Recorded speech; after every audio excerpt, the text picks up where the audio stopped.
The blank look on his face almost made her smile. Let him think that through at his leisure. As for the flat, you can buy me out, or we can sell and split, I don't care, but I do want my share as soon as possible. I have a life to live. Lee's features betrayed his struggle to process the turn of events since he'd walked through the door after a pleasant couple of hours in a wine bar. His eyes narrowed. Is there someone else? No. Just most definitely not you. Charming. You don't want to talk this through? His question was half-hearted at best. The final proof Claudia needed that he simply didn't care enough to fight for her. Do we have anything to talk about?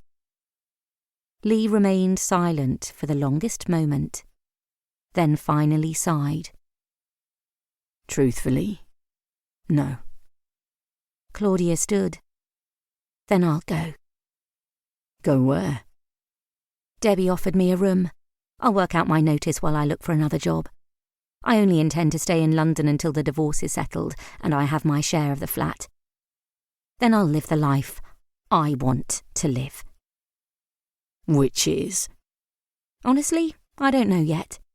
But I do know it will be as far away from London as I can go.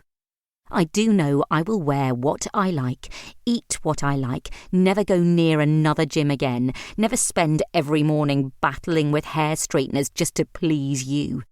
Never have to keep my mouth shut at work for the benefit of you blundering your way up that precious career ladder of yours. Most important of all, I won't be spending my life with a man who promised we wanted the same things, promised me a family. The one thing I knew I did want, but had no intention of delivering on that promise. A man willing to sacrifice his wife's wishes and happiness for his own selfishness, and who could lie for years to do so. She moved into the hall and hefted a case in each hand. Goodbye, Lee. 3 years later. Chapter 1. Claudia looked up as the doorbell jangled and peered at her potential customers. A teenager in substantial biker boots and a purple tie-dye dress over black leggings clomped across the threshold, her long black hair streaked with purple, an air of sadness and anger advancing with her into the shop. Trailing behind, a man perhaps in his mid-30s glanced warily at the goods on display. Claudia went back to the friendship bracelet she was weaving. She didn't believe in approaching customers. They would stay a while or not, buy or not. If something was meant for them, it would catch their eye.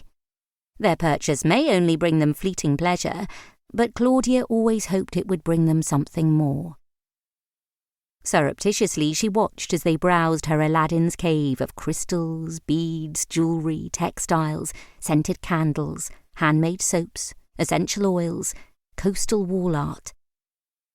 The teenager was antsy, picking everything up as though she would only know what she wanted once she held it in her hand. As that was often true in life, Claudia didn't mind her handling the goods. Healing Waves was intended as a sensory space. The girl's reluctant companion remained a few paces behind, his facial expressions alternating between puzzlement and outright disapproval. His appearance, short, sandy brown hair, conventionally dressed in jeans and collared t-shirt, was the opposite of the teenager. But their shared lean height and startlingly pale blue eyes told Claudia they were father and daughter. Claudia got the impression the man would rather have waited outside, but didn't dare in case his offspring bought something unsuitable. Glaring at the small selection of fantasy figures she stocked, he picked up a mermaid embracing a dragon and stared at it as though he'd never seen the like. When he reached the shelf of self-help books and read the blurb on a pack of shamanic-themed oracle cards, she thought he might spontaneously combust with disapproval. The girl gravitated to the counter to browse a stand draped with pendants of crystals and tumblestones. "What's this one?" she asked, holding up a smooth